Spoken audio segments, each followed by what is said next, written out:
দেবর্ষি নারদ বললেন, রত্নাকর, তুমি এই যে পাপ কামাচ্ছ, কে ভোগ করবি এ পাপের ফল?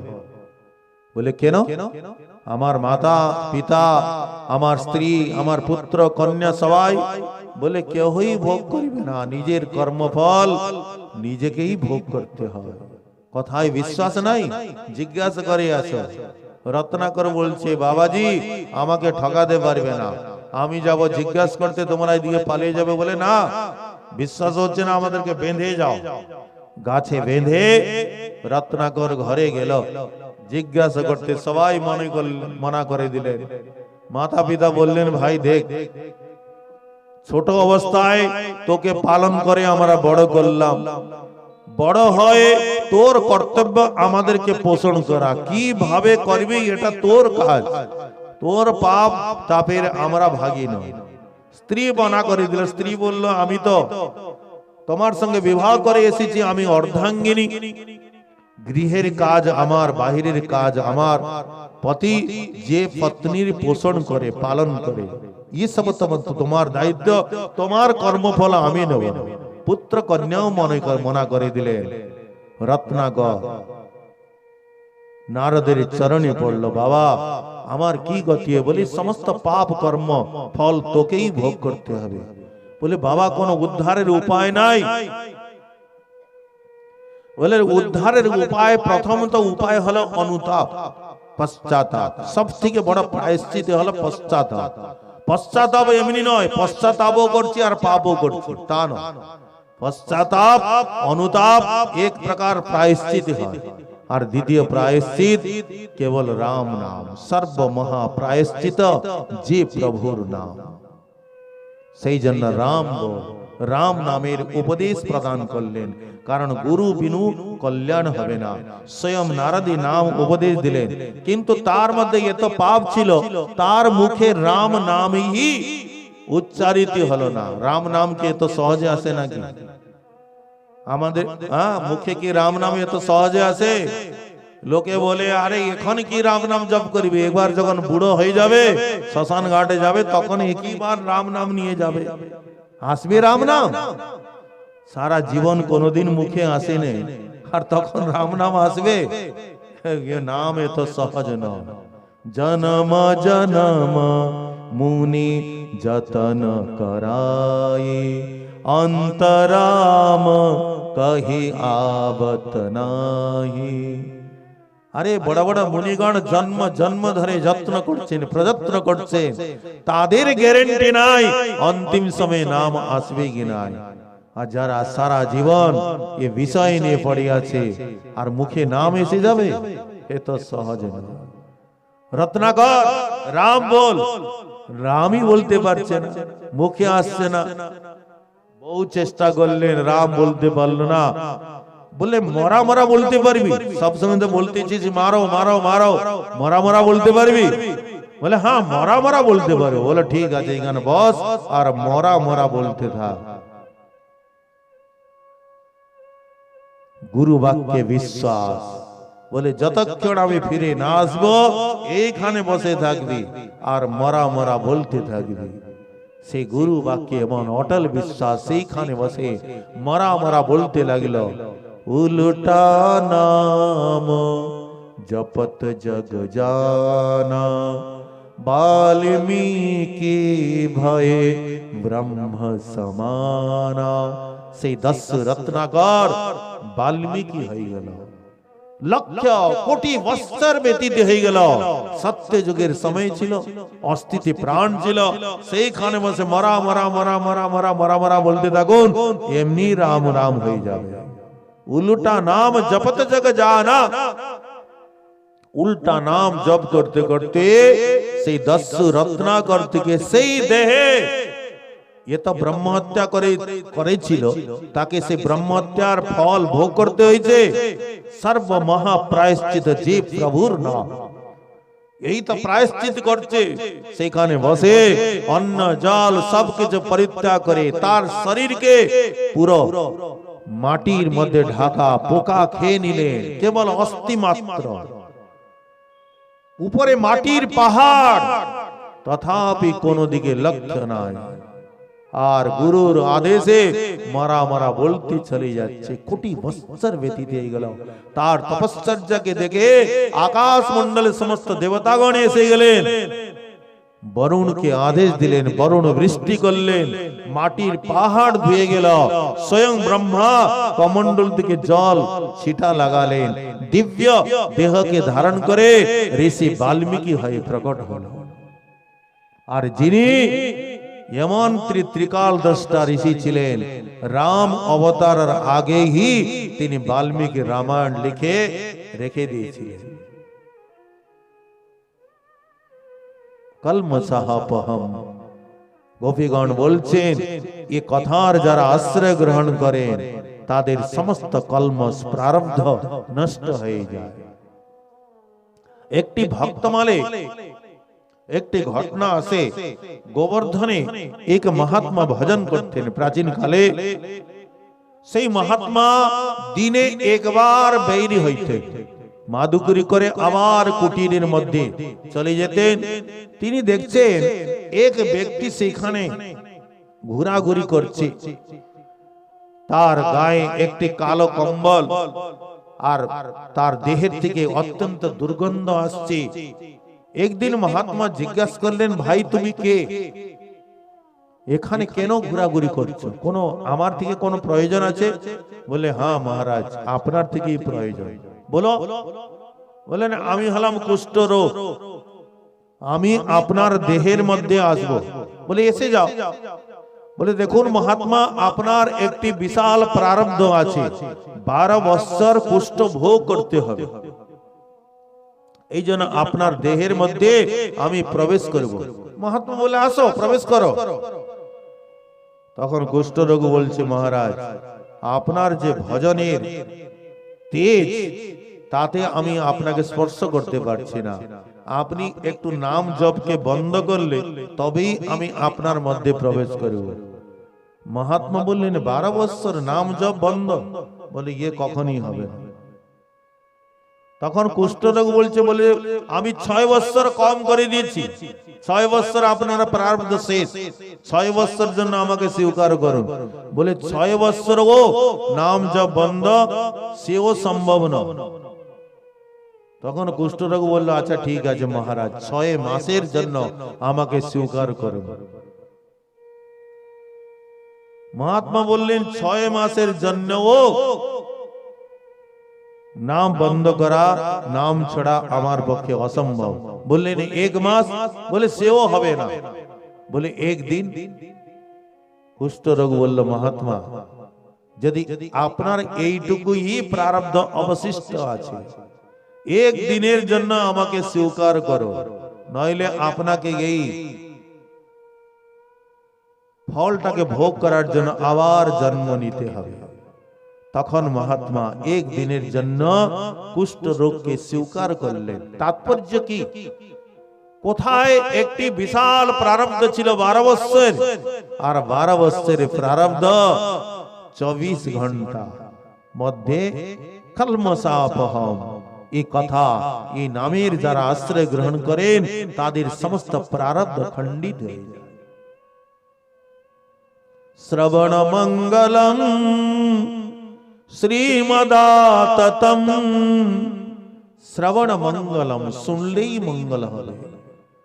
মঙ্গল ভবন অমঙ্গল হারি, দ্রবহু সদশরথ অজির বিহারি। শুনলেই মঙ্গল হবেই হবে। পরীক্ষিত সাকি বললেন দূরে যেতে হবে না, মহারাজ পরীক্ষিত সাক্ষী আছেন, শ্রবণ মাত্রেই মঙ্গল হয়েছে। মহারাজ পরীক্ষিতকে অভিশাপ মিলেছিল 7ম দিন, সাধারণ অভিশাপ নয়, ব্রহ্মশাপ, ব্রাহ্মণের দ্বারা অভিশাপ মিলেছে কি 7ম দিন তক্ষক নাগের দংশনে অপমৃত্যু হবে। কিন্তু তক্ষক দংশন করেছে পরে, তার আগেই তিনি সুখদেব মুখে কথা শ্রবণ করে ভগবত ধাম গমন করেছিলেন। পরীক্ষিত সাকি জ্বলন্ত দৃষ্টান্ত মহারাজ পরীক্ষিত সাকি আছেন, যার শ্রবণ মাত্রেই মঙ্গল হয়েছে। পরীক্ষিত মহারাজের যখন মুখ্য হলো, তিনি যখন ভগবত ধামে যাচ্ছেন, ব্রহ্মাদি ঋষিগণকে বড় আশ্চর্য হলো। ব্রহ্মাদি সমস্ত ঋষি সকল সত্য লোকে তারা রাজ্য মুখ্য তথা বিক্ষম পুরা ধাতাপি বিস্মিত, ধাতা বিধাতা ব্রহ্মা বিস্মিত, বিস্ময়ে পড়ে গেলে, আরে যে মোক্ষের জন্য মুক্তি প্রাপ্তি করার জন্য বড় বড় ঋষি মুনি তারা জন্ম জন্ম ধরে প্রযত্ন করছেন, তাদেরকে মুক্তি মিলছে না, আর ये পরীক্ষিতকে কেবল 7 দিনে আর ये ভগবানের কথা শ্রবণে মুক্তি মিলে গেল। তখন তিনি কি করলেন, ভাগবত মহাপুরাণকে নিয়ে একদিকে মহাপুরাণকে রাখলেন, অন্যদিকে যত আর সাধন ছিলেন তপস্যা দান আদি সমস্ত সাধনকে রাখলেন। লঘুন্নানি জাতানি গৌরবেণ ইদং মহৎ, লঘুন্নানি জাতানি গৌরবেণ, লঘুনি অন্যানি জাতানি, অন্যানি সাধনানি, যত সাধন ছিলেন লঘু মানে হালকা পড়ে গেলেন, আর গৌরবেণ ইদং মহৎ, আর ভাগবতের যে পলড়া নিচের দিকে চলে আসলো।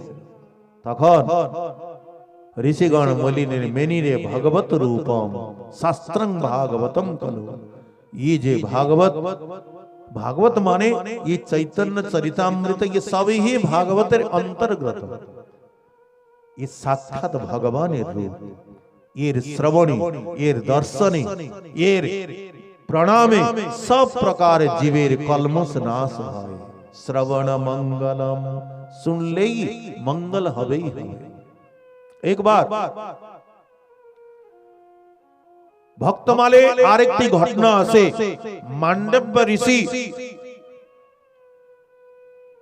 তিনি এই মৃত্যু লোকে ভ্রমণ করতে করতে এক রাজা এক রানীকে দেখলে। সে রাজা রানী নানা প্রকার বিষয় বৈভব উনাদের নিকটে, কিন্তু বিষয় ভোগ করছেন না।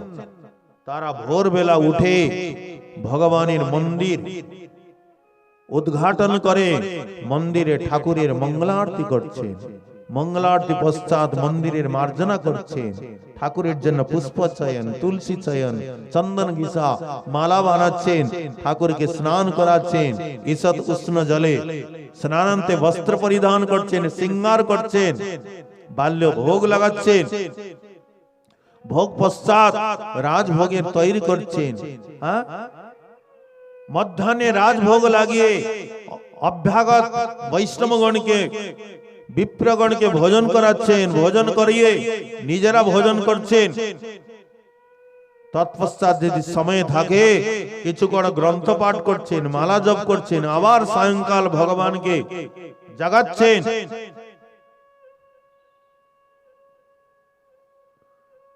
उत्थापनी भोग, संध्या आरती, कीर्तन, এই প্রকার 24 ঘন্টা অষ্টকালীন সেবায় তারা নিমগ্ন আছে। মান্ডব ঋষিকে বড় আশ্চর্য হলো, এক রাজা এক রানী, এ তো বিষয় বৈভব, ये বিষয় বৈভব ভোগ করছেন না, আর ভগবানের সেবায় এদের এমন মতি। বড় আশ্চর্য হলো। রাজাকে জিজ্ঞাসা করলেন, রাজন, এই ভগবানের চরণে তোমাদের এই প্রকার মতি কি করে উৎপন্ন হলো? তখন রাজা বলছে, হে ঋষিবর, আপনাকে আর কি বলবো, আমি আমার 4 জন্মের কথা বলছি। 4 জন্ম পশ্চাৎ আমি এক দস্যু ছিলাম। আমি আমার জীবনে অনেক মানুষকে হত্যা করেছি। অন্তিমে আমাকে গ্রামের থেকে নিষ্কাশিত করে দিলেন। আমার নামে এমন ওয়ারেন্ট বেরিয়ে হলো, দেখলেই আমাকে মেরে ফেলবেন। আমি ভয়ে জঙ্গলে চলে গেলাম। আর আমার যে স্ত্রী দেখছেন, এও মহা দুষ্টা ছিল। এ আমার স্ত্রী নয়, এ নিজের পতিকেও মেরে ফেলেছে। একেও গ্রামের থেকে নিষ্কাশিত করে দিয়েছিলেন। ইও জঙ্গলে চলে আসে। তখন আমরা দুজন পশু পক্ষী আদি মেরে আর নিজের পোষণ করতাম। যখন অত্যন্ত বৃদ্ধাবস্থায় পৌঁছে গেলাম, ভোজনও আমাদের কপালে জুটত না। তখন একদিন দেখছি পাশে একটি আশ্রম, সেই আশ্রমে খুব ভিড়। আমরা গেলাম, জিজ্ঞাসা করলাম এ তো ভিড় কেন? তখন মহাত্মা বলছে, বলে আজকে কিছু নয়, কাল থেকে এইখানে 9 দিন পর্যন্ত রাম কথা হবে, আর যারা কথা শ্রবণ করতে আসবেন তাদেরকে কথা অন্তে ফলাহার প্রসাদ মিলবে। রাজা বলছে, শুনে তো আমরা খুশি হয়ে গেলাম কি 9 দিন পর্যন্ত এখন ভোজনের চিন্তা নাই। আমরা কেবল ভোজনের ইচ্ছা নিয়ে সেখানে যেতাম, কথা থেকে আমাদের মতলব ছিল না। সেখানে বসে থাকতাম কেবল ভোজনের জন্য, আর কথান্তে সেই ফলার প্রসাদ গ্রহণ করতাম। রাজা বলছে কি, হে মান্ডব ঋষি, সেই অশ্রদ্ধায় কথা শ্রবণের এমন ফল আমি জানতাম না। যখন আমাদের 2 জনার মৃত্যু হলো, আমরা যমলোকে গেলাম। যমরাজ চিত্রগুপ্তকে জিজ্ঞাসা করলেন, ভাই এদের পাপ কি পুণ্য কি? চিত্রগুপ্ত বলছে, জীবনে পুণ্য কোনো নামই নাই, কেবল পাপ ছাড়া। যমরাজ বললেন, ভালো করে দেখো ভাই। যখন ভালো করে দেখা হলে বলে, হ্যাঁ মহারাজ, একটি পুণ্য আছে। এরা 9 দিন রাম কথায় গিয়েছেন, কিন্তু কথা এরা অশ্রদ্ধায়, শ্রদ্ধা পূর্বক নয়, অশ্রদ্ধায় শুনেছেন। কথাস্থলে বসেছিলেন আর ফলাহার প্রসাদ গ্রহণ করেছে। তখন রাজা বলছে, আমাদেরকে জিজ্ঞাসা করা হলো, তোমরা পাপের ফল ভোগ করিবে না পুণ্যের ফল ভোগ করিবে? তখন আমরা ভাবলাম পুণ্য তো অল্প আছে, পাপ তো বেশি আছে, বলে আমাদেরকে আগে পুণ্যের ফল দিই। তখন আমাদেরকে রমা বৈকুণ্ঠে পাঠিয়ে দেওয়া হলো। সেখানে 7 বৎসর পর্যন্ত আমরা নানা প্রকার ভোগ সামগ্রীকে সেখানে সেবন করলাম। তারপরে ব্রহ্মলোকে আসলাম, সত্যলোকে। সেখানেও 7 বৎসর পর্যন্ত নানা প্রকার বিলাস ভোগ সামগ্রী সেখানেও প্রাপ্ত করলাম। তারপরে ইন্দ্রলোকে আসলাম, সেখানেও 7 বৎসর নিবাস করলাম। আর এখনো এই মৃত্যু লোকে রাজা আর রানী হয়ে আমরা জন্ম নিয়েছি। আর তার সঙ্গে সঙ্গে আমাদের স্মৃতিও আছে। সেই জন্য হে ঋষিবর, যখন অশ্রদ্ধায় ভগবানের কথা শ্রবণের এমন ফল হয়, আর শ্রদ্ধা পূর্বক যদি কথা সেবন করা হয় তাহলে কি হয়? সেই জন্য আমরা একটি ক্ষণও নষ্ট না করে ভগবত সেবা পূজায় আমরা সবকিছু সমর্পণ করে দিয়েছি। শ্রবণ মঙ্গলম, শুনলেই মঙ্গল হবে। ভাব কো ভাব অনখ আলসহু, नाम जपत मंगल दिसिदसहु। যে কোনো প্রকারে ভাবের সহিত কুভাবের সহিত যস্যাং বৈ শ্রূয়মাণায়াম কৃষ্ণে পরম পুরুষে ভক্তিরুৎপদ্যতে পুংস শোক মোহ ভয়াপহা। যস্যাং বৈ শ্রূয়মাণায়াম। বেদব্যাস মহারাজ যখন ভাগবত মহাপুরাণ রচনা করলেন, একটি শ্লোকে মহিমা বললেন। বললেন, আমার ভাগবত ইয়ে শ্রবণের এমন মহিমা, কোন শর্ত দিলেন না, শ্রদ্ধার সহিত শুনতে হবে। খুব মন দিয়ে, কোন শর্ত দিলেন না, কেবল শ্রবণ করলে, ये शब्द काने पड़ले ही जस्यांगमय श्रियमाणाय, केवल काने पड़ले ही भक्तिर उत्पन्न হয়। भक्तिर फल की शोक मोह भयापहा, समस्त भये नाश হয়ে যায়। কোনো ভয় থাকে না জীবের হৃদয়। যদি স্বয়ং কালও এসে যায় তথাপি ভক্তগণের ভয় হয় না, তারা ভয়কে জয় করে যায়। তাদের শোক, তাদের মোহ সবকিছু নষ্ট হয়ে যায়। এই হচ্ছে ভক্তির মাহাত্ম্য। শ্রবণ মঙ্গলম, শুনলেই জীবের মঙ্গল হবে, এতে কোনো সংশয় নাই। শ্রীমদাততম, শ্রী তাদের যশ, তাদের কীর্তি জগতে অক্ষুণ্ণ থাকে। এই সংসারে কত লোক জন্ম নিচ্ছে, কত লোক মারা যাচ্ছে, কেউ কাউকে চিনে না, জানে না, মনে রাখে না। কিন্তু গোস্বামী তুলসীদাস, মীরাবাই, কবির, নামদেব, নানক, रूप गोस्वामी, सनातन गोस्वामी, ये सब सूरदास, ये सब महात्मा गण कबे कत शतबत्सर आगे तारा ये धराधाम के परित्याग करे चले গেছেন। তাদেরকে আজকে কেউ ভুলেছে? আজকেও তারা অমর আছে। শ্রীমদাততম, এই কথামৃত যারা পান করেন তাদের কীর্তি জগতে অক্ষুণ্ণ থাকে, তারা কোনোদিন মরেন না। আসলে এই ভক্তগণের মৃত্যু হয় না, ভক্তগণের কোনোদিন মৃত্যু হয় না। এক মহাত্মা ছিলেন ব্রজে, হরিব্যাস জি মহারাজ। ইনার একটা নিয়ম ছিল ভজনের। প্রত্যেক দিন প্রাতঃকাল কোনো না কোনো মহাত্মাকে, সেই মহাত্মার জীবনীকে তিনি পাঠ করতেন, স্মরণ করতেন। একদিন তিনি কবির দাসের লীলাটাকে স্মরণ করতে লাগলেন। আর কবির দাস জি যখন ধ্যানে আসলেন তখন তিনি মনে করছেন ইনি নির্গুণিয়া ভক্ত ছিলেন, রসিক ভক্ত ছিলেন, নির্গুণিয়া। কারণ কবির দাসজির যে বচনগুলো অত্যন্ত মানে অটপটি বাণী, সে বোঝা যায় না এ কি বলতে চান।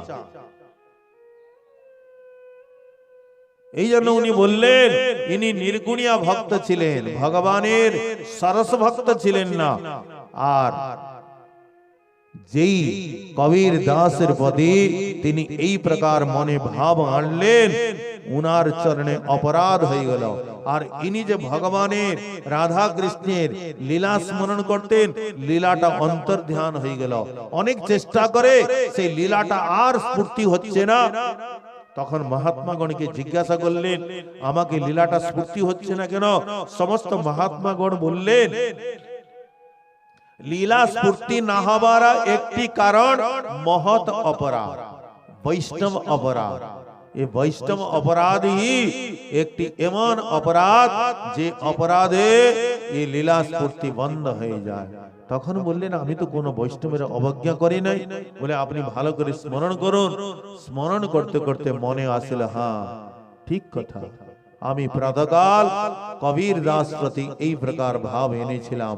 তখন যমুনার তটে গিয়ে তিনি কবির দাসকে বন্দনা করতে লাগলেন। কলিতে সাচো ভক্ত কবির, পাঁচ তস্য সে জন্ম না লিयो, हाँ काल ना ग्रास शरीर। ये कबीर दास কোন মাতার গর্ভে থেকে জন্ম নেন নাই। কবির দাস জি এক ব্রাহ্মণ ছিলেন, রামানন্দাচার্যজি। তিনি নিত্য দুগ্ধ দিয়ে আসতেন। একদিন সে ব্রাহ্মণ যেতে পারেননি, ব্রাহ্মণের কন্যা দুধ নিয়ে গেছে জগৎগুরু রামানন্দাচার্যকে দিতে। যখন কন্যাটি দুধ দিয়েছে, জগৎগুরু রামানন্দাচার্য নিজের প্রসাদী মালাটাকে কন্যাকে দিলেন। কন্যা আঁচল পেতে মালাটিকে নিয়ে নিল। আর মালাটিকে এই প্রকার নিয়ে যখন ফিরছে গঙ্গার তট দিয়ে, দেখছে সে আঁচলটা ভারী। বলে ভারী কি করে এলো?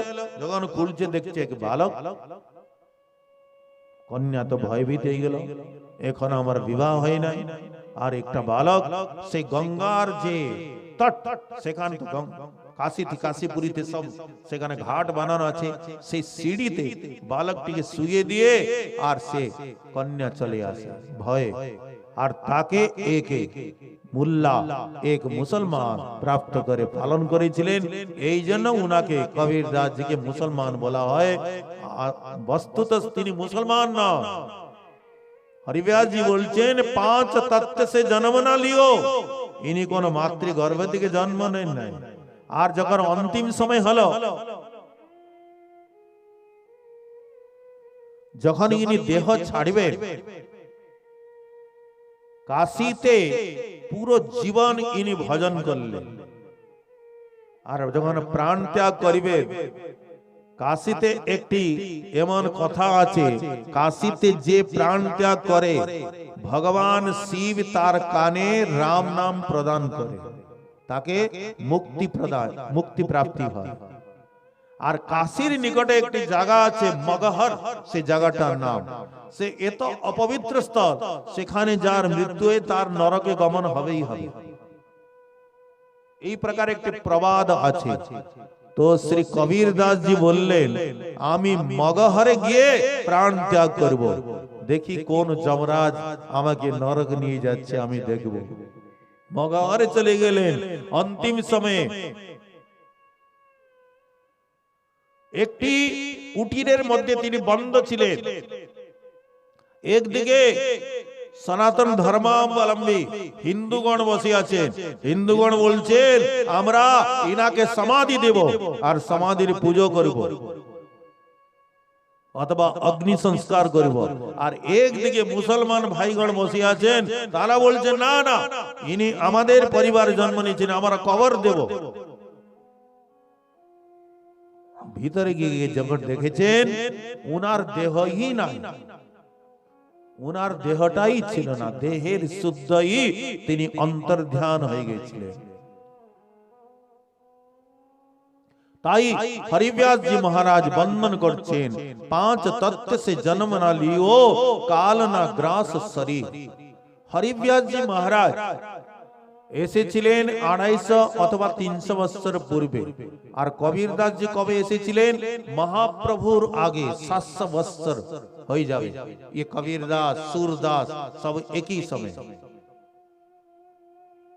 ये সুরদাস বহুত পূর্বে, সেই সময় কবির দাস জি এসেছিলেন। কিন্তু 300 বছর পূর্বে যখন হরিব্যাস জি তিনি কবিরের বন্দন করলেন, শ্রী কবির দাস জি যমুনা থেকে উঠে উনাকে দর্শন দিলেন। যমুনা থেকে উঠে উনাকে দর্শন দিলেন, আলিঙ্গন করলেন।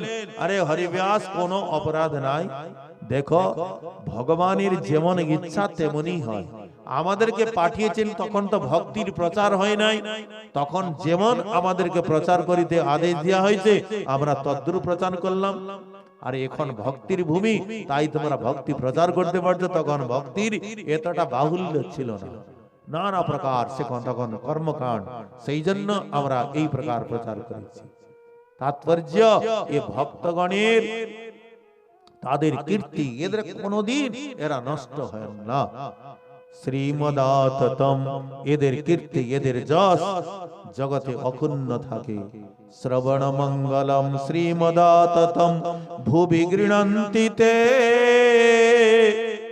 ভূরিদা জনা। গোপীগণ বলছেন, এই কথার যারা দান করেন তারা সব থেকে ভূরিদা, দানে সব থেকে বড় দানী তারা, এই কথার দান যারা করেন। দেখুন, অন্নদানকে মহাদান বলা হয়েছে। অন্নদান করলেন, কিন্তু 4 ঘন্টা পরে আবার খিদা লেগে গেল, তাতে তার কোন জীবনের আত্যন্তিক কল্যাণ হলো না। আপনি বস্ত্রদান করলেন, 2 মাস ধারণ করলো, তারপরে বস্ত্র ছিঁড়ে গেল, তাকে ফেলে দিল, তাতে তার কোন আত্যন্তিক কল্যাণ হলো না। কিন্তু আপনি কথা করালেন, যেমন এইখানে আমাদের শান্তনু, এরা এই অল্প বয়সে এমন তার ভাব, আমাকে তো খুব ভালো লাগে। নিজের চেষ্টায় আর ये মহাপ্রভুর কথা, গৌর কথা রেখেছে। তো ये কথা শ্রবণ করে যদি এক ব্যক্তির চিত্ত পরিবর্তন হয় আর সে ভগবানের শরণাগত হয়, ভগবানের ভজন করে, গুরু আশ্রয় করে, তো তার জীবনের জন্য কল্যাণ হয়ে যায়, জন্ম জন্মান্তরের জন্য কল্যাণ হয়ে যায়। এই জন্য গোপীগণ বলেছেন কি ইয়ে ভুবি গৃণন্তিতে ভূরি দা জানা, তারা হি সব থেকে বড় দানী যারা ये কথার দান করে।